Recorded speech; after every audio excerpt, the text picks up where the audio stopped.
Beloved in the Lord, greetings in the mighty name of Jesus Christ. Bien-aimés dans le Seigneur, salutations dans le nom de notre Seigneur et Sauveur Jésus-Christ. Bien-aimés de San Antonio à Texas, en Amérique. Je viens auprès de vous demander de m'accorder ces quelques minutes pour partager avec vous un état d'homme, l'état du cœur de l'homme. Je prie que le Seigneur soit avec toi là où tu es, avec ta famille. Je vais parler d'un état des cœurs. I don't know why I choose this time to just start with the state of your heart. Je parle du cœur de l'homme. Je ne sais pas comment tu vas, je ne sais pas combien tu as des situations dans ton cœur. Le cœur, comme le définit le dictionnaire biblique, on dit que, I'll try to read it in English, a human heart.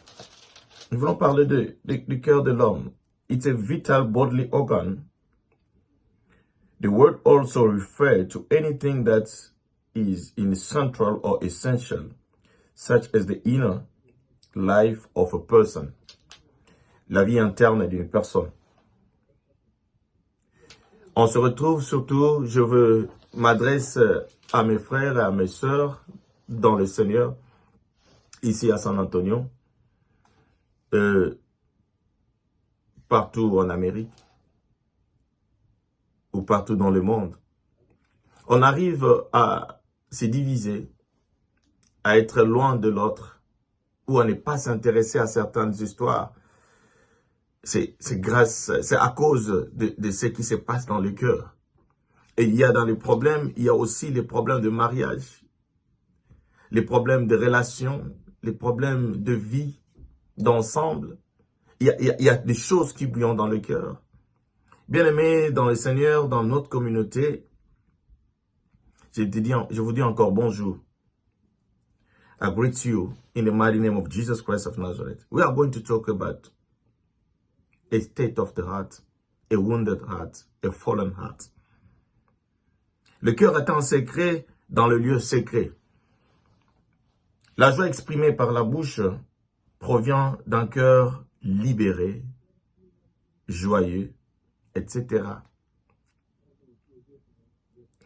Mais le sentiment de tristesse de la bouche ou du comportement provient du cœur blessé.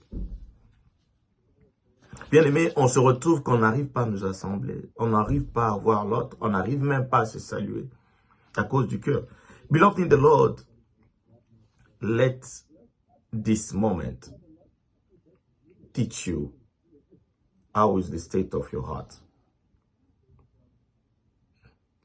Je voudrais ce matin te partager, même avec ta famille. Il y a des choses qui se passent, mais tout provient du cœur. Nous parlons d'un cœur blessé, un état de cœur où on est vexé par une situation, par une parole de quelqu'un. Plusieurs d'entre nous sont blessés dans leurs relations entre les prochains. Nous citons des familles, des mariages, amitié, communauté, lieu de travail. Nous devons plutôt réjouir le cœur de l'autre au lieu de le blesser.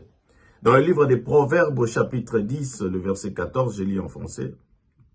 Le cœur connaît ses propres chagrins et un étranger ne saurait partager sa joie. Let me try and translate it in English. I'm going to try another version, if I can find.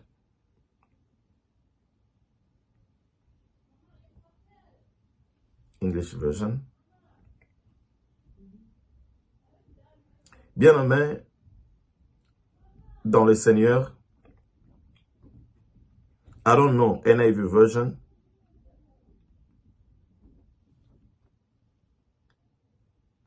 let's put it. The Bible said, each heart knows its own bitterness, and no one else can share its joy. You have a situation that your heart is wounded. You are facing some challenges, how to change your heart. Dans 1 Pierre chapitre 1 verset 22, la Bible dit, aimez-vous les uns les autres de tout votre cœur. In the book of 1 Peter, God says that we need to love each other from our heart. Mais ces derniers temps, même dans la vie conjugale, dans les relations amicales, il y a du fiasco. In the book of 1 Peter, God says that we need to love each other from our heart.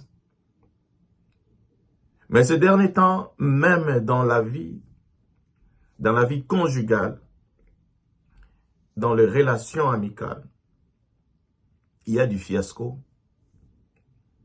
Pas d'amour, mais nous faisons semblant.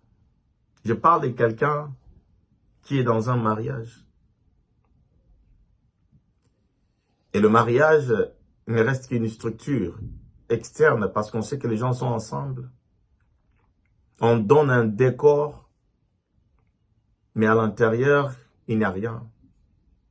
Il n'y a plus d'amour à cause de certaines blessures. Bien aimé, celui qui est blessé perd les sentiments d'amour. Un sentiment d'amour pur. Et se pose beaucoup de questions. Se sent exclu de l'ensemble et du commun. Un cœur corrompu, comme le dit dans Ecclésiaste 9.3, vous lirez. Et vous lirez aussi dans Jérémie chapitre 17, 9 à 10. Le cœur tortueux et méchant, Dieu rendra à chacun selon ses œuvres. Toi qui es blessé, je te demande une chose, de libérer. Libérer ceux qui t'ont blessé. I want to ask you something, a favor, to free people who hurt you, who wounded you by word, by any word. This morning, I want you to start the healing process of your heart, which is the forgiveness. It is a power that can take you free. We're going to talk about forgiveness one day. Nous parlerons du pardon un jour. Those people who wounded you, I want you to free them. In Ecclesiastes chapter 9, verse 4 to 5, the Bible says, as long that you're still breathing, there's still hope. We need to hope for a better life, to be together. I'm talking to you, my brother, my sister who's listening to me today. I just want you to understand that your heart, it's where is based all the needs of the willing, how you can say, how you can approach people. I want you to prepare your heart to be ready to forgive somebody, to listen to what they're telling you, to be together. Beloved, alone, you won't succeed. But there should be someone around you. And you need to be with people. As a recommendation, what I recommend today, God wants us to have a pure heart. In Romans chapter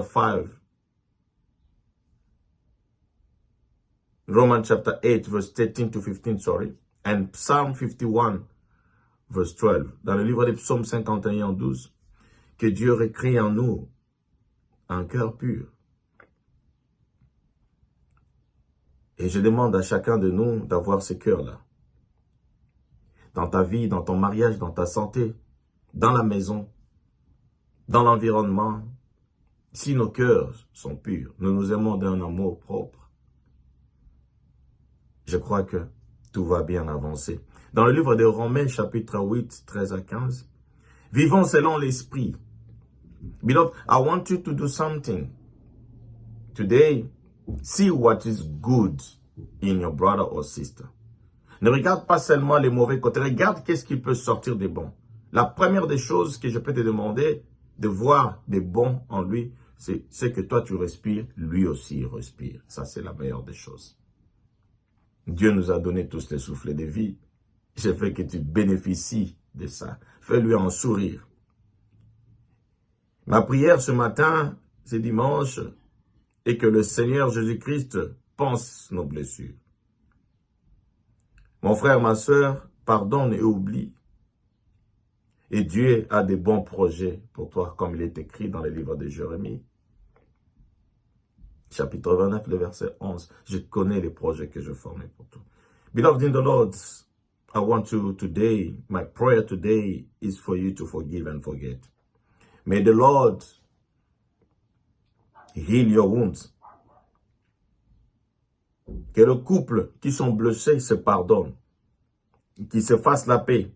Dans les amis, qu'il y ait la paix dans les relations. Que Dieu bénisse la communauté congolaise de San Antonio. Que Dieu soit avec tous et bon dimanche à tous. Soyez tous bénis et que la main de Dieu soit sur tous. Nous nous revoyons prochainement dans d'autres messages et nous parlerons bientôt aussi du pardon et que cette communauté vive et que la gloire de Dieu se manifeste dans n'importe quelle dénomination que tu es, en tant qu'enfant de Dieu, que le Seigneur bénisse tout le monde. Soyez tous bénis au nom puissant de Jésus-Christ. Amen. Et bon dimanche à tous.